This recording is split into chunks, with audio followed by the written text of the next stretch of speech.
And James Bowler, one of our trustees, will be our first speaker today, and he'll introduce you to Aniridia Network UK.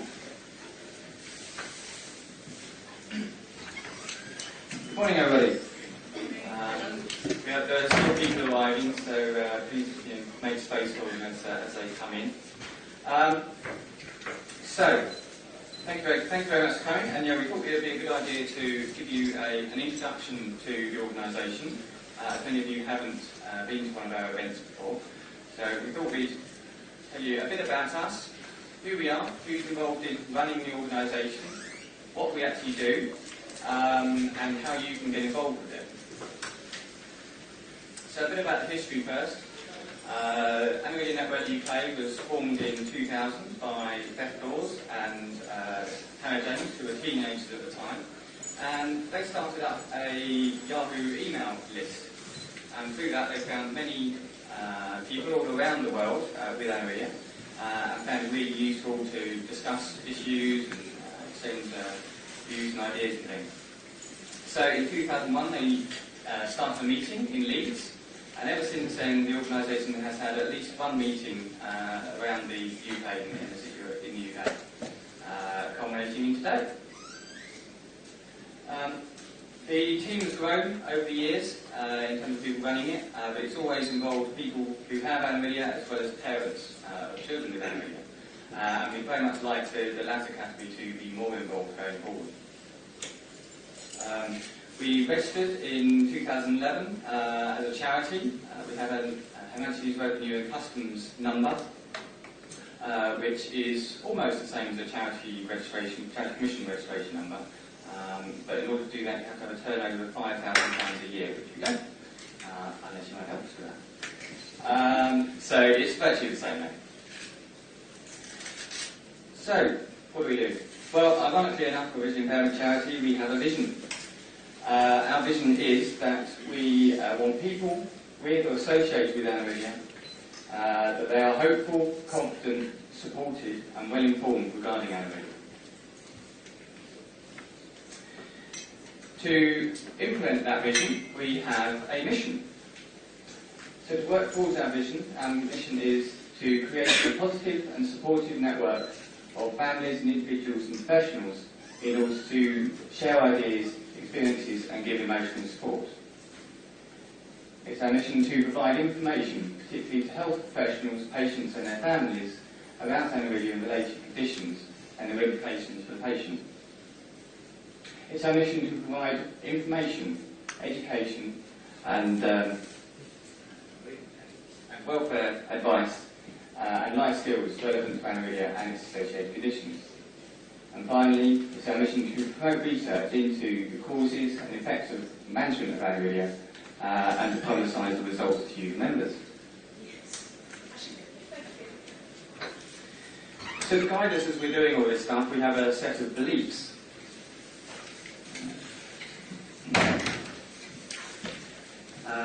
So our beliefs guide us in everything that we do. We believe that every person with or associated with Aniridia has their own story to tell and something unique to contribute and can benefit from shared experiences. We believe that people with Aniridia can have a fulfilling life and contribute to society. We believe that people with Aniridia should have accurate and up-to-date information about all aspects of Aniridia. We believe that everyone with Aniridia should receive best quality medical, education and welfare services appropriate to their individual needs. And lastly, we believe that medical research and treatments can benefit people with Aniridia. So as I said, this guides everything that we do, and if you have any ideas or views on any of this, we'd love to discuss them with you. To sum all this up, our mission, our vision and our beliefs, we have a set of values. These values are that we aim to be informative, specialised, approachable, inclusive, positive and supportive. So in all of our activities, all of our communications, in any interactions with you and with other organisations, we always aim to be espousing these values. And if you ever feel that we're not living up to these or we could be doing them better, again, please tell us and we'd love to improve.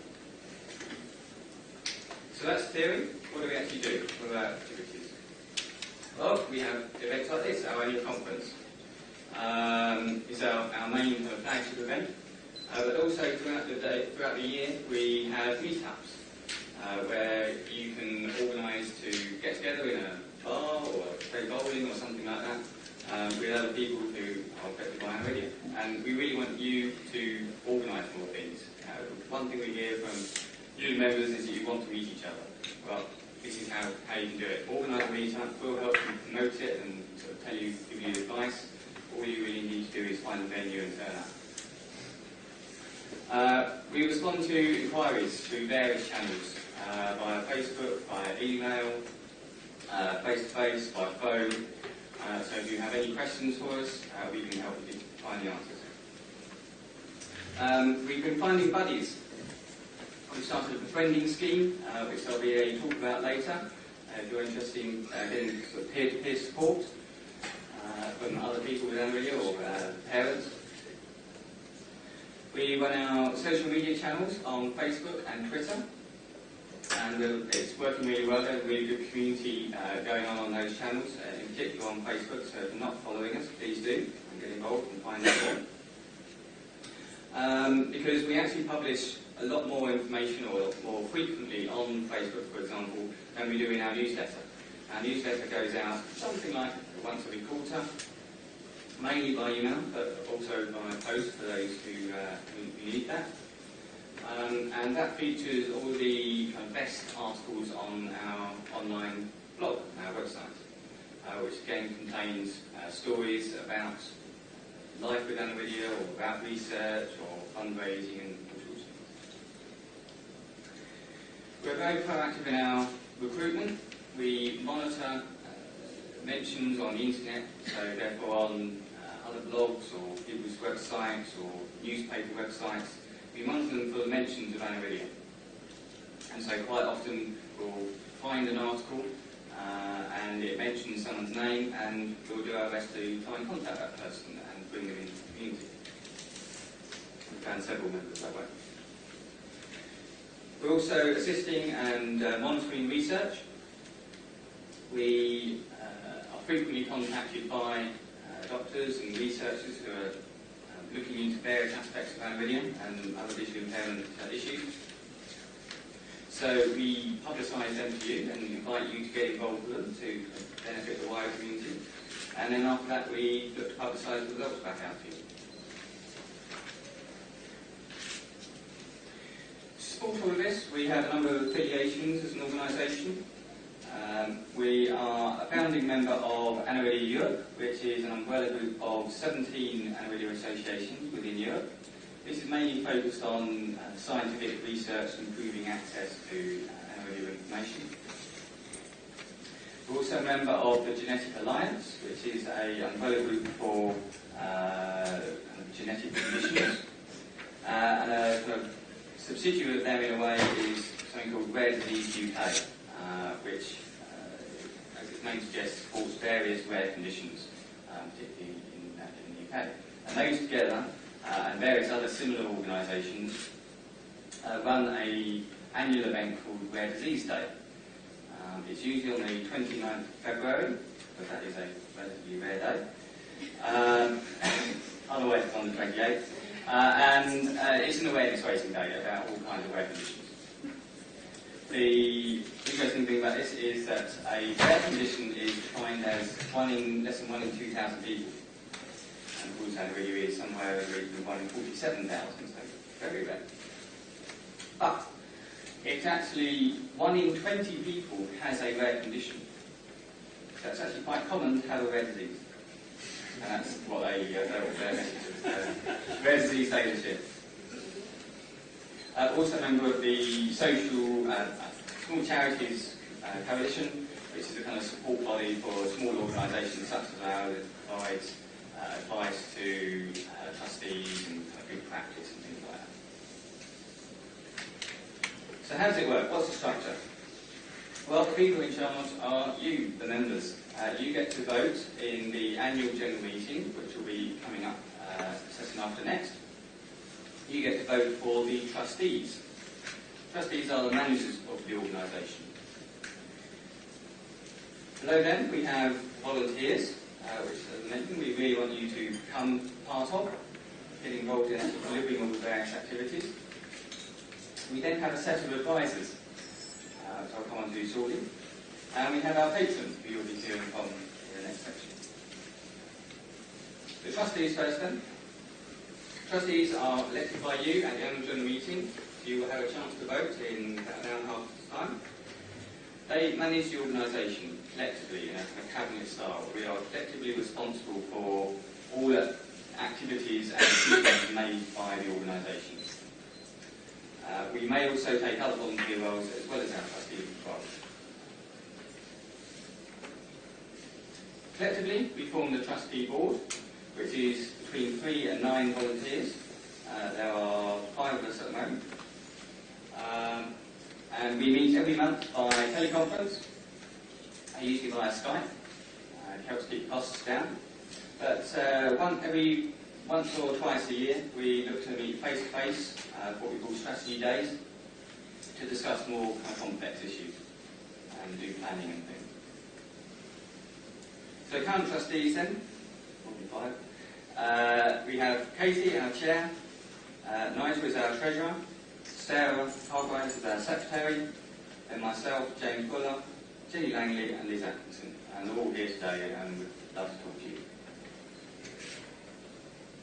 Our patron, delighted to announce our patron is Veronica Van Heinigen. Where are you, Veronica?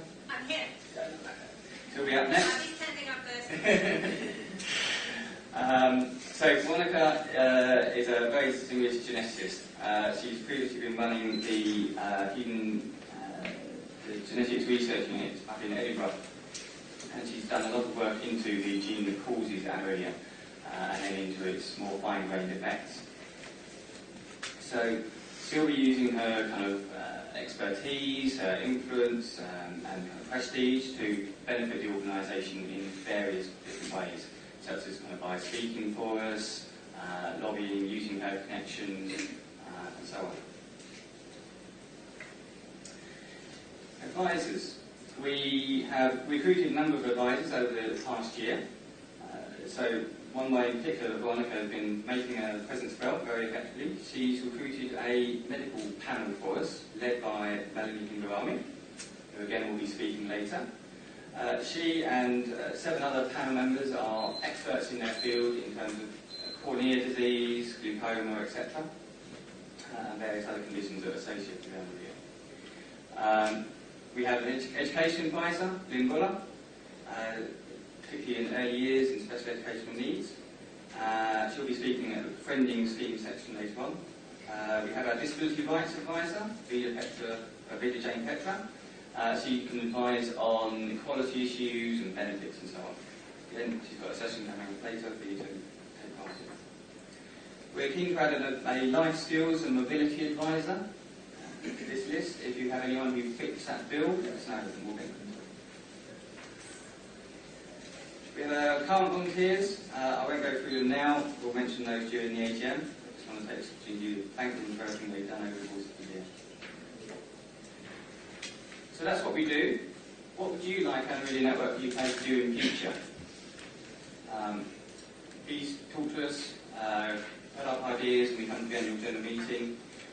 We really want to hear your ideas and suggestions. But the way more key than that, what will you do to help make it happen? This organisation only works if people get involved and volunteer. We need your help in various ways. You can volunteer, you can join the Trustee Board, you can help organise events such as this or local meetups. Fundraising. We need people to help with coordinating fundraising, is that whether that's doing fundraising events or collecting donations, etc. Communications. Key issue. Need people to help improve our website, write a blog post. It's a whole range of things. It could be something very, very short and simple, or a complete role. Liaison, if you're interested in working with working with other people is your thing. We want to work more closely with other organisations, such as Aniridia Europe, Central Alliance and so on. And we've got all these people running around doing wonderful things. We need to coordinate them and make sure they're happy and know what they're doing and so on. So we need someone to coordinate volunteering for us and promote it. And various other odd jobs. If there's something you have an interest in, a penchant for, skills, whatever, I'm sure there's some way we can put them to use. Francis, who's here, said he likes walking dogs. So therefore we've given him the job of taking the guide dogs to have a wee at lunchtime. We can think of anything else. We have a target for fundraising, £3,500 by next April. We need your help to do that. This event is in part funded, subsidised by fundraising. So if we don't reach this target, events like this will not happen, or other activities. So please do go and visit our fundraising stall, get involved with fundraising. That's about it from me. We have a hashtag if you want to tweet about us today. It's ANUKConf, ANUKCONF. So we're going to hand over to the other presenters now coming up. Some of them did say they were a bit nervous about presenting in front of so many people. So we gave them the age-old advice of, well, just imagine the audience naked. Now, before you all start blushing, remember they are visually impaired. So, so that's it from me. Thank you very much.